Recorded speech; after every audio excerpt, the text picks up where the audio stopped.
دكتور حازم اتضايق جدا اول ما سمع الفيديو بتاع هنا، وقبل ما احكي لكم ايه اللي حصل ما بين تيا ونعومي لما نعومي دخلت اوضتها ولقت تيا قاعده مستنياها، ما تنسوش تشتركوا في القناه. انا اسمي فاطمه عادل، وتعملوا لي لايك وشير للفيديو. تبتدي احداث الحلقه لما تيا بتكون قاعده مستنيه نعومي في اوضتها، ونعومي لما بتدخل بتتصدم وبتقول لها ايه ده، ايه اللي جابك هنا ودخلتي هنا ازاي؟ فتيا بتقول لها طمنيني عليكي، انا جايه اطمن عليكي، عامله ايه دلوقتي؟ فنعومي بتقول لها انا ما شفتش في بجاحتك بجد بعد كل اللي انت عملتيه فيا ده جايه تطمني عليا. فتيه بتقول لها انت اللي عملتي كده يا نعومي، مبسوطه دلوقتي؟ مبسوطه بعد ما بوظتي كل حاجه وبقيتي لوحدك، ولا انت بتكدبي الكدبه بقى وتصدقيها؟ فنعومي بتقول لها هو احنا في حد معانا علشان تمثلي؟ فتيه بتاخد تليفونها من شنطتها وبتلاقي ان نعومي كانت بتسجل لها، فبتقول لها بتسجلي لي يا نعومي؟ طيب شوفي بقى انا ممكن اعمل فيكي ايه بعد كده، ما تنسيش انا عارفه كل تفصيله حياتك كلها يا نعومي كلها. بعدها ادهم بيكون قاعد وبيكلم تيا وبيقول لها يا ريت تخلي بالك من ملك، انا مش مطمن لها. فبتقول له في ايه يا ادهم؟ مفيش حاجه يعني، البنت عايزه تقعد معايا يومين، ايه المشكله؟ فبيقول لها علشان حذرتك قبل كده من ان انت تخلي بالك من نعومي وبرضه ما سمعتيش كلامي، وانا دايما كلامي بيطلع في الاخر صح. بعد كده بيلاقي في رقم بيتصل بيه، فبيقول لها طب ثانيه واحده كده، وبيرد عليه بيلاقي احمد اخوه هو اللي بيكلمه وبيقول له ان هو هرب من المصحه علشان المصاريف الزياده والحمل اللي كان شايله، وبيقول له على فكره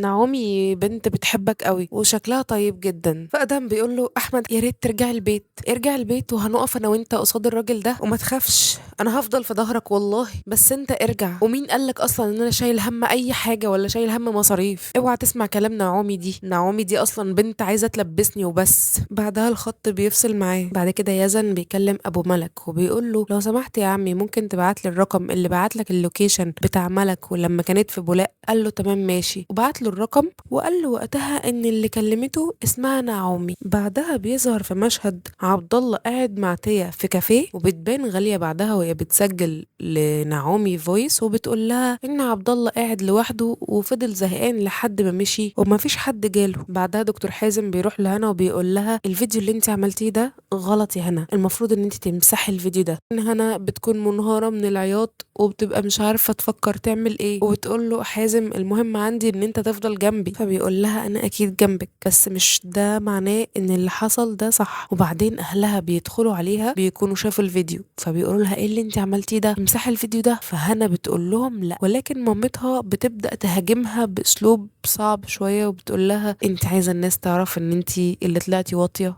ان انت اللي مش عايزه تتبرعي لاختك، وبيبقوا لدرجه ان هم كمان عايزين يضربوها وهي كمان لسه في السرير. فهي بتقول لهم انا لو متبرع انتوا كنتوا جيتوا وشكرتوني او كنتوا جيتوا على الاقل اطمنتوا عليا، بس انتوا ما فيش حد فيكم اصلا عبرني، ومن ساعه من بعد العمليه وانتوا قاعدين مع نادين بس. بعدها يزن وهو في الجامعه بيتكلم مع تيا وبيقول لها تيا هو انت بتحبيني؟ فتيا بتضحك كده وبتقول له لا والله يعني انا دلوقتي مع ادهم ما انت عارف، وبعدين لو كنت جيت يعني من فترة قبل ما اتعرف عليه وكده كنت اكيد يعني مش هقولك لا. بعد كده بيفضل يتكلم معاها شوية شوية شوية ويجر معاها كلام، وبعدين يقوم رانن على الرقم فيلاقي تليفون تيا اللي بيرن، فيقول لها انت عارفة الحركة ديت بيعملوها الرجالة مع مراتاتهم الخاينين؟ بتقول له حركة ايه؟ انا مش فاهمة حاجة، ده على فكرة ده تليفون ماما وهي نسيته معايا في الشنطة من امبارح. بعدها يزن بيكلم ملك وبيقول لها على فكرة شكلنا فعلا ظلمنا نعومي، وتيا شكلها كده هي اللي متدبسة في الحوار ده. وبيقول لها انت فين؟ فبتقول له انا في الاستوديو انا وتيتا. فبيقول لها خلاص انا جاي لكم دلوقتي. وبعدين ملك بتطلب من جدتها ان هي لاول مره في حياتها تغني قدام حد من اهلها علشان تحس ان هو بيشجعها يعني وتبقى مبسوطه. فجدتها في الاول بترفض وبتقول لها انت عارفه يا ملك ان موضوع الغنى ده مرفوض، ولكن بتقول لها خلاص سمعيني صوتك، لو ما عجبنيش هحبسك في الاوضه. وهي بتضحك معاها وبتبدا ملك تغني، وتيتا بتعجب جدا جدا بصوتها، وبيبان قد ايه علاقتهم بقت كويسة جدا وملك ما بقتش تخبي عليها اي حاجة. بعدها ادهم بيتفاجئ ان احمد اخوه رجع البيت، فابوه طبعا بيرفض ان هو يدخل البيت، ولكن ادهم بيقف له وبيقول له لازم يدخل. وكمان مرات ابوه بتقول ايوه احمد لازم يدخل لان هي كمان اللي مربياه، فبتقول له هي وادهم لو احمد هيمشي احنا كمان هنمشي معاه. فابوه بيقول له خلاص خليه بقى لحد ما تلاقيه بقى فجأة عمل فيكم مصيبة ويسيب لهم هو البيت وبيمشي. بعدها نادين بتبقى قاعدة في الأوضة، وبعدين نادين وهي بتقلب في التليفون بتشوف الفيديو اللي عملته هنا، واللي بتقول فيه إن هي ما كانتش عايزة أصلا إن هي تتبرع لأختها، ولكن أهلها هم اللي ضغطوا عليها علشان تتبرع. فبتفضل تعيط وبتقول أنا ما كنتش عايزة منها حاجة، إزاي تضغطوا عليها؟ لو هي ما كانتش عايزة، حتى لو أنا كنت هموت عمري ما كنت هاخد منها أي حاجة. وتيا بعد كده بتروح تقعد مع مرات أبوها وبتقول لها بقولك إيه، أنت تمشي وتسيبي البيت ده أحسن لك، وده علشان مصلحتك،